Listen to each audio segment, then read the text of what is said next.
FMU, you're on the air. Certainly ate at my share of Waffle Houses back in the day when I was on the road. How's it going? It's going all right. Good. Hey, you ate at Waffle Houses? What's that? What was that? You've eaten at a lot of Waffle Houses? Yeah, back in the day. Uh-huh. Yeah. Hey, I have a question. Sure. Are you the guy that played the Time Trampoline song today? No. I only played a couple records at the top of the show. Oh, okay. My daughter just told me that she heard my old band played on WFMU today, and I wasn't sure if it was your show or not. No, that was not me. Okay. Time Trampoline. Yeah. You don't remember us? I know. Yeah, I do. It was... Forgotten Flowers was our kind of hit. Yeah, and when... That was like... Mid-'80s. Yeah. I mean, that's like... That's like... I'm trying to think the last time I would have heard of you guys. Probably like 85? Well, we put a single out in 85. Okay. And then we put an album out on Enigma in 86. Okay, so it's a little... My timeline's a little off. Well, that's okay. We're from Pittsburgh. I actually live in Newbridge now, though. Uh-huh. That's where I live. Yeah. So you were back in 80s Pittsburgh rock. And it was kind of like rock... It was kind of like 60s-ish or something, right? Yeah. And we kind of played sometimes with this band. What were they called? I can't remember what they were called, but their singer was... he was just known for telling these incredibly long stories that didn't go anywhere. What were they called? I don't know. Oh, like a garage band. Not sure. I can't remember what they were called. Yeah, anyway, I'm not sure. Hey, give your audience a thrill and play Forgotten Flowers again. Well, no, I didn't play it. I don't have it here. Well, check the show log and see who did play it and when they played it. There's no show log. Well, it's got to be carded up, right? Carded up? No, I know how college radio works. I did my share of interviews back then. Well, this is not college radio, and I don't have anything carded up. Oh, geez, okay. You know, we actually played in Newbridge a couple times in 86. Okay. Yeah. You might have been there. Maybe you're too young. I don't know.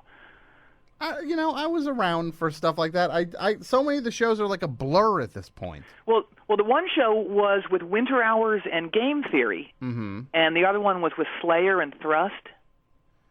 That one didn't go so well. That's a weird pairing. Yeah. Seems like the Game Theory show makes a little more sense. Yeah, we were like we were kind of a hip band back then. It was kind of like what indie rock is now, but there wasn't really that term. It's kind of like a power pop kind of semi-glam thing happening. And you were playing what was that other show you played in Newbridge? Well, the other one was Winter Hours. Remember them? Yes. They're kind of like a pop band from the New York area, and of course Game Theory from California, one of those kind of Paisley underground bands. And then we got on this other show somehow with Slayer and Thrust.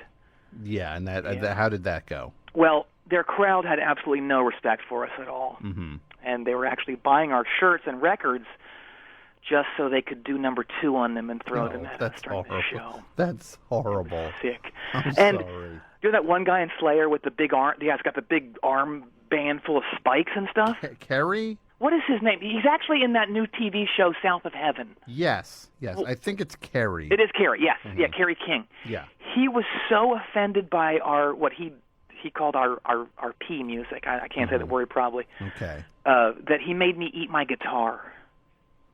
What do you mean? He made me eat it. I could only eat half of it before I had to go to the bathroom. Ugh. At the hospital. That's horrible. Yeah, he was tough, but I'll tell you one thing. What's that? He was nothing compared to those Paisley underground guys. Like who? Those bands, like the 3 O'Clock and the Rain Parade and those bands. Sure. They had that rep of being like these super lightweight, pansies. Yeah. But I'll tell you, if you got them mad at you, they'd go off on you hard. Like which bands? Well, have you seen that new movie Drive? Yes. Well, that character that Albert Brooks plays in it. Like he's like a total badass, right? Yeah. Just like a soulless kind of, thug. That character is based on Michael Quercio, who was the singer-bassist for the 3 O'Clock. What? Yeah. Not a big dude at all, but he was brutal. And he had the ultra violence. He had the and did he have like knives? Well, Here's the story. I once saw him, Tim Lee from the Windbreakers, and David Roback from the Rain Parade whipping Harley Flanagan from the Cro-Mags and Vinnie Stigma from Agnostic Front with their corduroy jean jackets in the alley behind CBGB's. Really? Yes. Oh, my God. Yeah. Yeah, it was sick. That is pretty sick. It was. This must have been right after Vinny starred in that final episode of Archie Bunker's Place. That's right. Yep. That show, I talked to people, I'm telling you, you know. He turned some heads with that role, wouldn't you say? Yeah. Yeah. But that episode, was he the one who got murdered in it? Yes, yeah. Yeah. Yep. Because oh my God. That episode, it's chilling, isn't it? You talk about people who lost touch with the All in the Family story can't believe that that's how it ended. Yeah. Straight to the death chamber, the electric chair. Yeah. Yeah. Archie Bunker. Yep. Gets electrocuted, like executed. Yeah. It's really shocking. Yeah. Little known fact. That role kind of was poised to launch Vinnie Stigma, in Hollywood, and it was down between him and Bruce Willis to play that lead in Moonlighting. Not too many people know that. Yeah. That's crazy. Yep. I'll tell you one thing. Yeah, what's that? We're talking about that final scene. Mm-hmm. It's almost as chilling as the first scene in the first episode of Before MASH. Which I'm kind of getting into. Yeah. Have you seen this first scene, though, where the infant Colonel Blake, just seconds out of the womb, grabs a scalpel and stabs the doctor who delivered him? I must have missed the first episode. Yeah, gets him right in the carotid artery. Oh. Yeah. It's a really dark... It's sick. It's not... You'd think if it was like anything having to do with MASH... Yeah. There'd be some funny stuff in it. I guess back in 1910, things weren't funny at all. It was different stuff. Hey, speaking of slashing. Yeah. Remember the Bangles, right? Yes. They had that rep as being like super sweet. Sure. That sort of thing. I'll tell you one thing. What's that? They were certified face slashers. The Bangles. Yep, they slashed their producer David Kahn 7 times over the course of the recording of that Different Light album. Oh my God! I didn't know any of this. Oh yeah. Oh, hey, question why? For you. Like why? I don't know. I guess that whole scene was just like they were like rabid or something. They were. I don't know. That's bonkers. A lot of like mental decay or something combined with, as I said before, the ultra-violence. Yeah, it must have gone to their heads or something. I guess so. Hey, speaking of those New Jersey shows. Yeah. That we played back then, there was a guy that used to come out and see us who I just always wonder whatever became of him. His name was Power Pop Pop. That dude. Strange guy, right? Yeah. Really weird. Yeah. Kind of like positioned himself as like the godfather. Exactly, yeah. Of all the power pop stuff. Oh, he was in these terrible bands too. I remember he always wanted us to play with one. They were called like The Need, The Hurt. What was one called? The Yes. Mm-hmm. The No, the Maybe. Mm-hmm. Oh, they were all terrible, and they all had the exact same songs. Mm-hmm. And he had this little thing that he had. It was like a weapon. It was like a little popper. Mm-hmm. It was like a little Rickenbacker bass that he'd sting you with. I don't know what was in it, but he'd pop you with it. Mm-hmm. It stung, and he popped all 4 of us after a show at Maxwell's once because we didn't know the name of the band that Chris Bell was in before Big Star. Mm-hmm. Yeah. Yeah. Ice Water. Yes. Yeah. So he got all the dudes from Time Trampoline? Yeah. Wow. He popped us all. And there was this guy, Steve Fallon. He used to run this club, that club Maxwell's. Yes. Back in the day. And he had Quad P banned from the club forever because one night Quad P popped Alex Chilton in the face because he didn't remember that Chris was in Ice Water. So he was a real taskmaster with stickler for the facts. Absolutely, yeah. For the history of power pop. Yep. Yeah. Hey, you strapped in? Yeah. You got your helmet on? Yep. I have big news. What's that? Time Trampoline is back together. Really? Yep. Okay. I don't know what I'm supposed to do with that. Well, congratulations. Well, I just gave you a scoop, man. That's big stuff. I gave it to you before I gave it to Jetlag or the Bob. Well, neither of those are still around. Oh, they aren't? What, really? No, the Bob. Yeah. It's a fanzine that hasn't been around in 20 years. Oh, they loved us. Mm-hmm. Yeah, they loved us. Mm-hmm. Well, anyway, we're getting ready to tour again. You know, we're getting ready to hit the road. It's going to be great. Okay. Yeah. And what, you're going to go out and we're going to do it. We're going to bring it back to the people. Well, what was your name again? My name, Trip Whiting. Okay. Yeah. Because, Trip, I got to just say, with all due respect, yes, you know, Time Trampoline was not exactly a band that people, you know, you guys were kind of, you know, there's like middle of the pack in a lot, you know, and but you're really building up this reunion thing, like you're bringing it back to the people and stuff. That's a little, I think it's a little bombastic. No, it's not. For what you guys were then. Well, you know, I mean, are you just, so you're going to come back, do all the stuff from the one album, all the hits, everything everybody wants to hear, and it's just like one of those things. So it's like a moldy oldie thing. And no, you it's guys, not. Well, I mean, you haven't done anything in. We have a bunch of new songs, you Jack Munch. You have new songs? Oh yeah. Like what? Well, two. Okay. For now. Sure.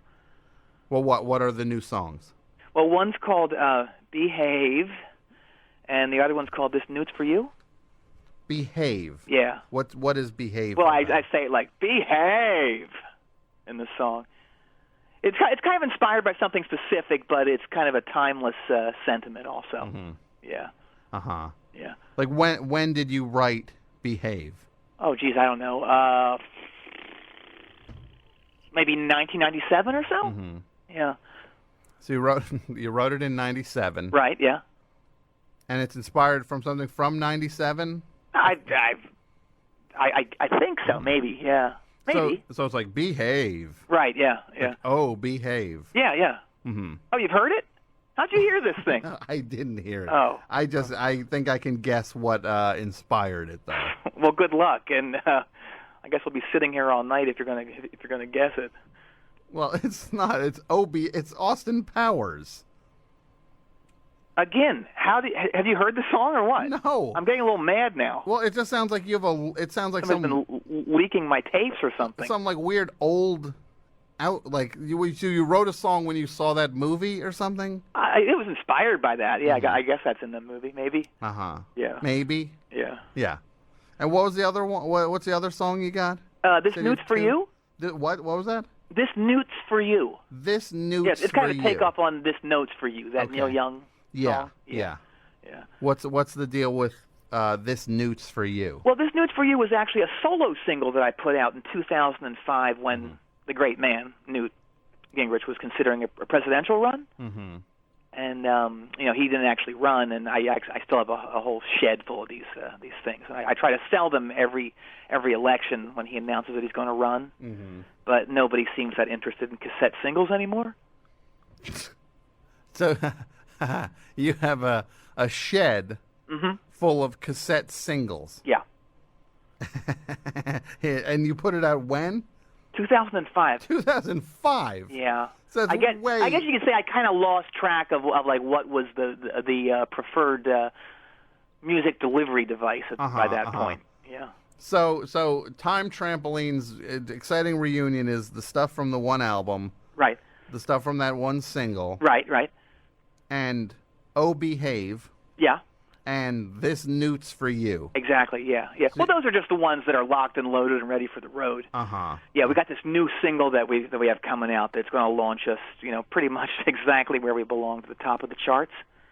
Number one single. Uh-huh. Yeah. And what's that called? Well, I'm getting to that. We actually recorded the song in Chicago with this kid named Stephen Soley. Mm-hmm. Yeah, he works with this cat named Steve Albini. Yeah. The guy that produced Bitch Magnet and the Fleshtones?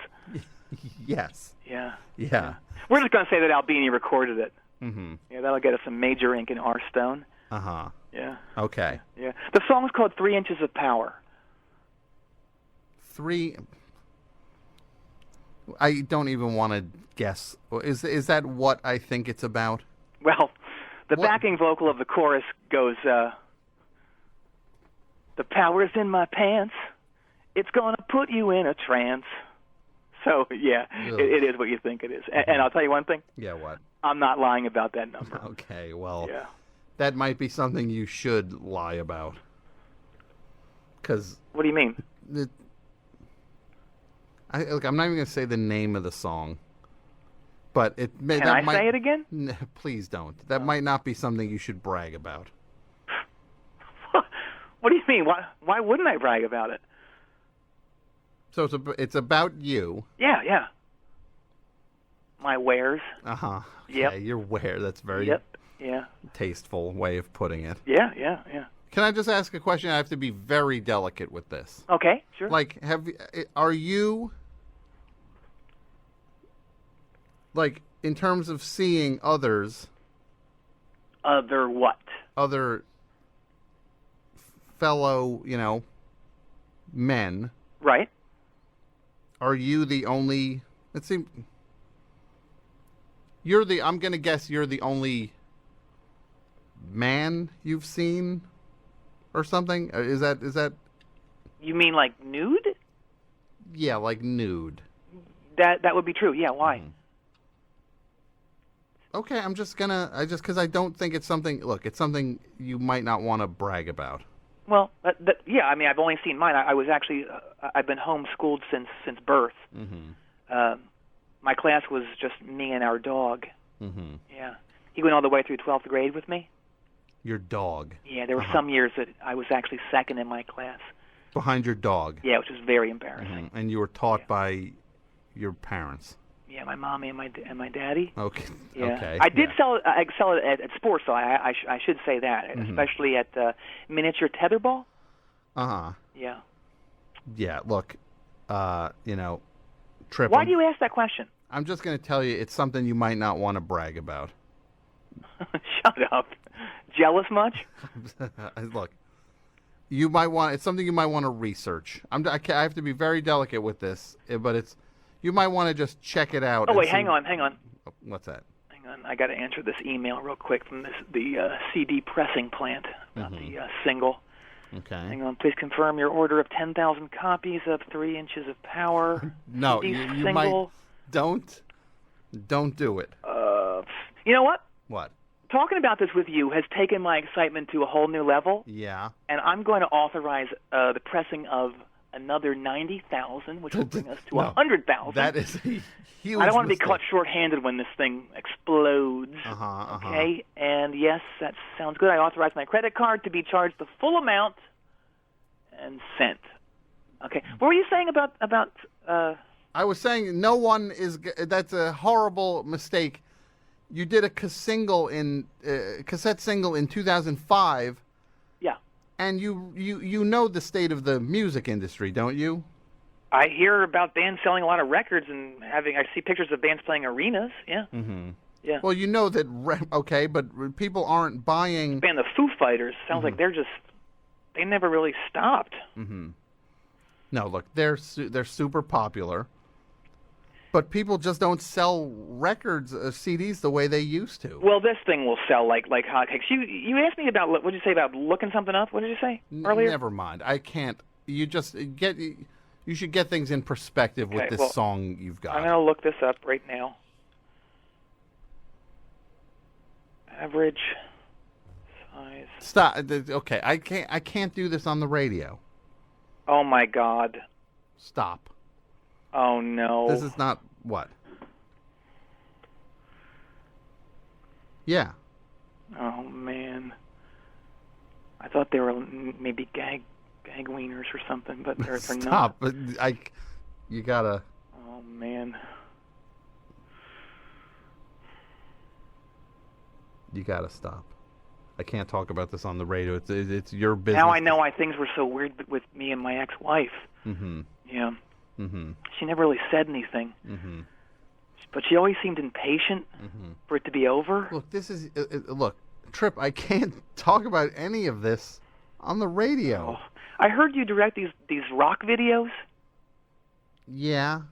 I had this great erotic video all planned out, and I wanted to get you in on it, but now it seems like it might not work. It was basically going to be the story of me saving the world through what's down there.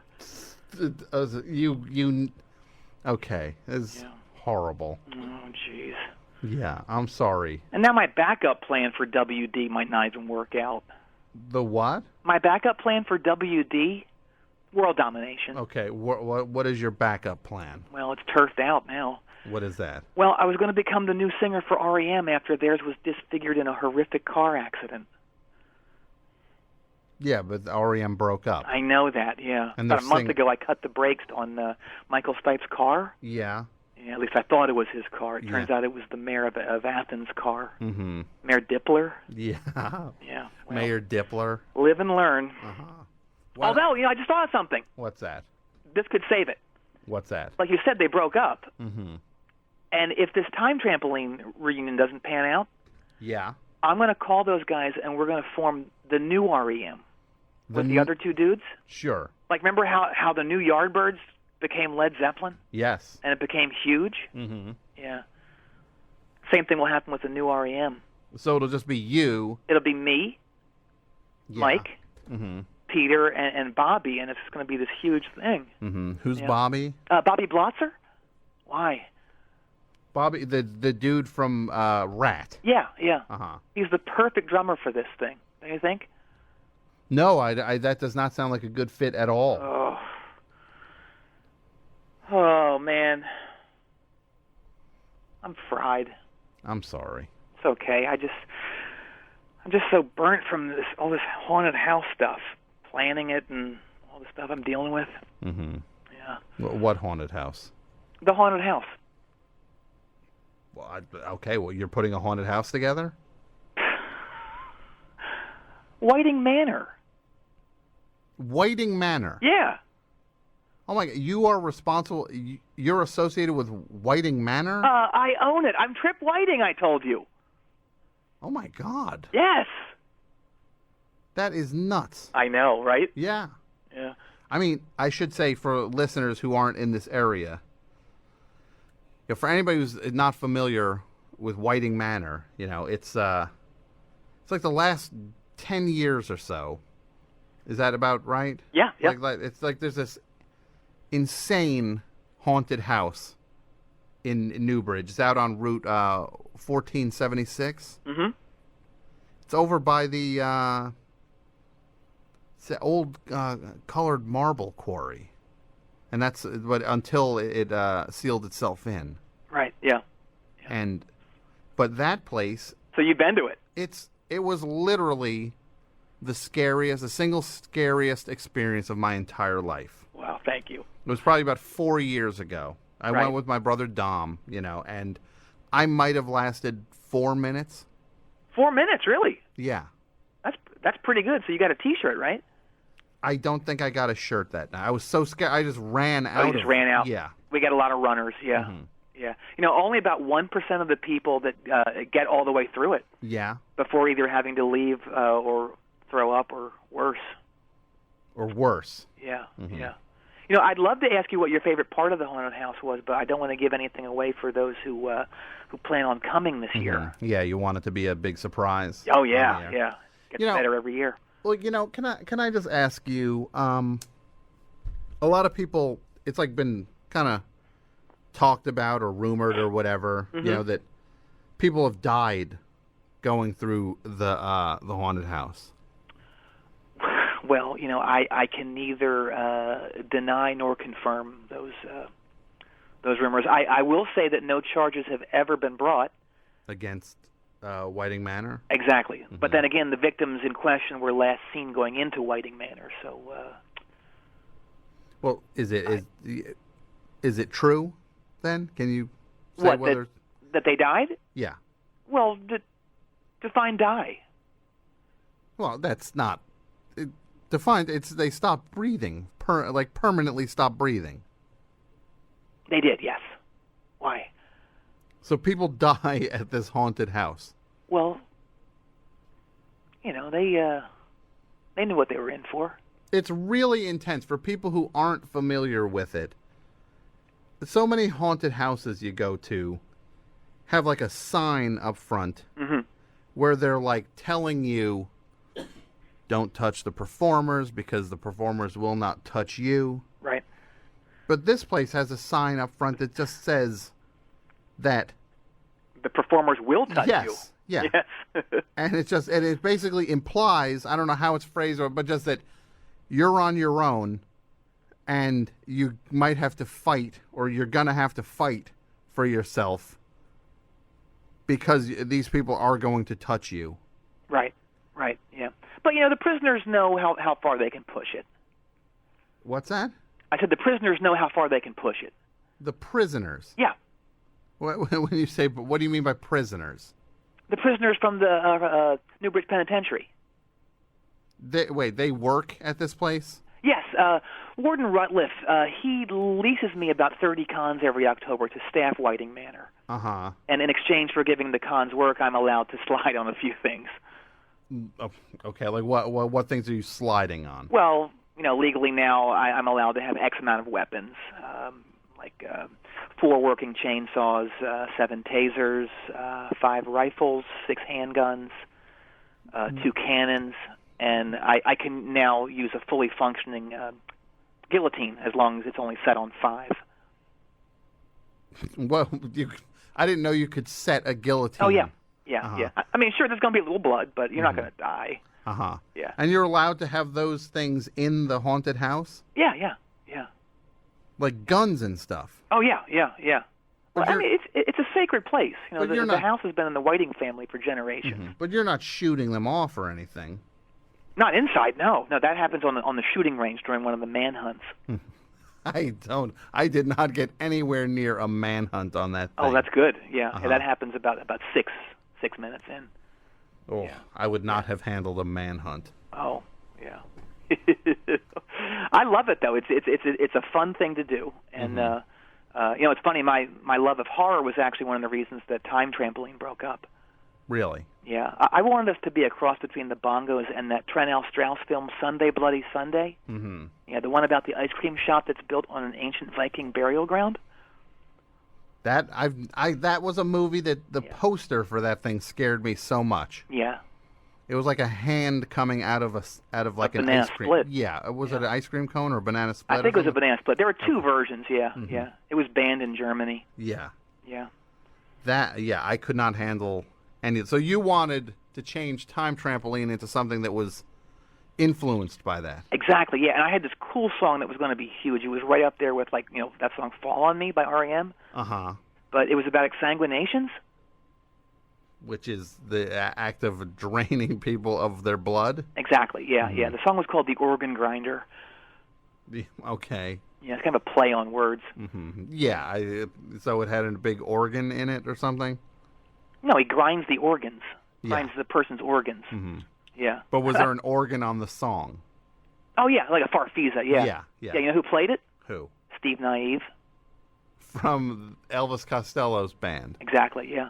Wow. Yeah, very exciting. Mm-hmm. I actually tell this whole story on my podcast. If you want to ever check that out. Oh, you do a podcast? I do. Yeah. Yeah, it's called Too Ghoul for School. Too Ghoul for School. Yeah. I like to give back to the kids, so my podcast combines math and English lessons with grisly tales of horror. Really? Yeah. My podcast is always in the best section of the AV Club Horror Podmas thing. I didn't realize there was a horror. There is, yeah. Do you have a podcast? Well, yes, this show is podcast. I'm looking it up right now. No, you don't have to do that. Oh, I do. I see it. Oh, yeah. Oh, yes, I've seen this. Every now and then it's in the AV Club Podmas' The Rest of the Rest section. Well, I think it's just the rest. No, I'm pretty sure it's the rest of the rest. The rest of the rest? Yeah. Wow. What about iTunes? Are you on that? Let me look you up. Mm-hmm. Looking at the top, 200 here. Geez, you're not even in this. Yeah, I... Oh, wait, there you are. Whoa, oh, my God. Are you sure you want to keep doing this?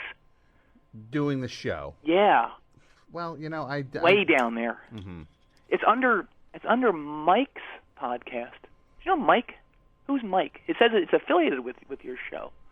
Well, Mike's the associate producer of the show. I guess he has a podcast that's faring better than yours. Well, Interesting. I can't control that. Oh, well, okay. You know, I don't know what to say, Trip. Well, hey, speaking of kids, we're going to have a little Kinderhaus, a haunted house, just for kids. Okay. Yeah. Like a little, I hope it's a little more tame. Oh, don't worry. Yes, it's only going to be 90% as scary as the adult one. But that's terrible. No, it's not. 90%, because the one thing was horrifying. At 100%, so you're just shaving 10% of the horror off. Yeah. We don't show one of the decapitations. Okay. They'll still see one of them. Mm-hmm. Yeah. But you're not showing others. Exactly, yeah. And you know what else I'm excited about? What's that? This year, we're going to debut The Haunted House. What is that? Well, it's different from the actual haunted house at Whiting Manor. Mm-hmm. The haunted house is an over 21 haunted house based on this magazine. I can't tell you what happens in the magazine or the haunted house. Yeah, I've heard about this magazine. Have you really? For years now. Yeah.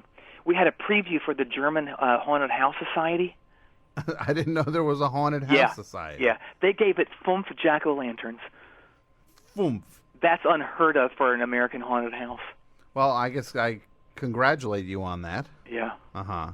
Yeah. So. You know what, though? What? I talked about these prisoners. Yeah. I'm dreading having my 16-year-old daughter around these cats. Mm-hmm. Yeah. I don't blame you. They're going to be all over her. Mm-hmm. I mean, it's hard enough with her wanting to date guys her own age at this point. Mm-hmm. Yeah. It's hard for a father. I mean, you know the awful things that teenage boys do. Well, I mean, it's something you got to watch out for. Yeah. You know. Have you seen that movie Diner? Yes. There's that one scene where Mickey Rourke, she gets that girl that touches. Yep. I can't. Touches Whipple. I can't. I can't talk about that. He puts it in the popcorn box. I get. Yeah. I invented that. You invented that. I did. I called it popcorn and sausage cinema. That's horrible. Stop it. Yeah, I actually sued the makers of Diner. Over it, for like a copyright infringement. Yeah. And it got all the way to the state Supreme Court. Yeah. But it got rejected because I was representing myself and I screwed up the paperwork.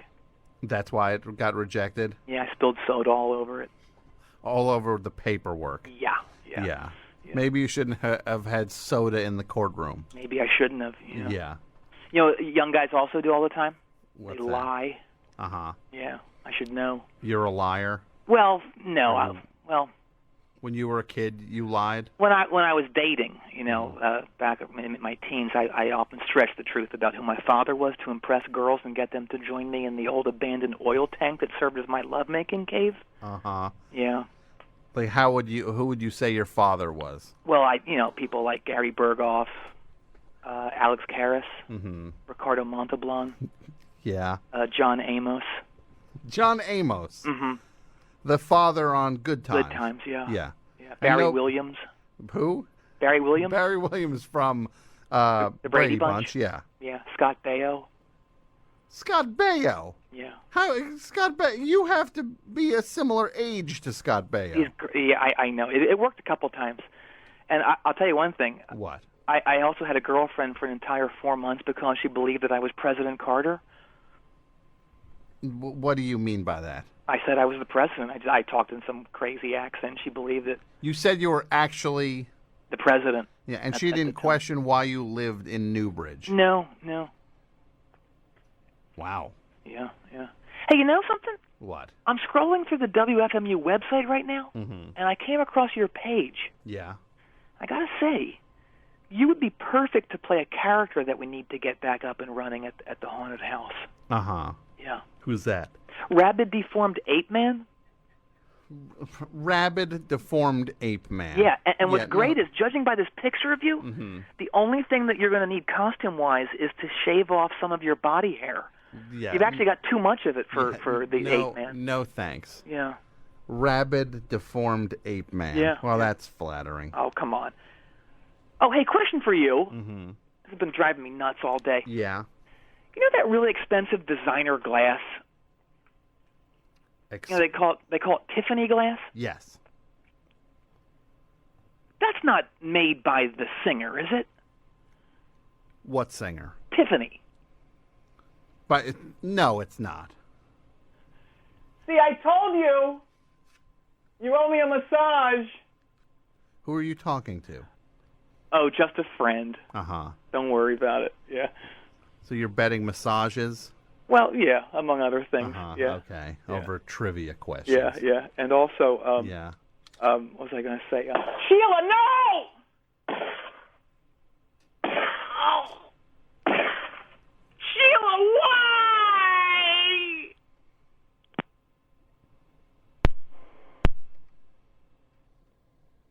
Good heavens. Things are getting weird around here.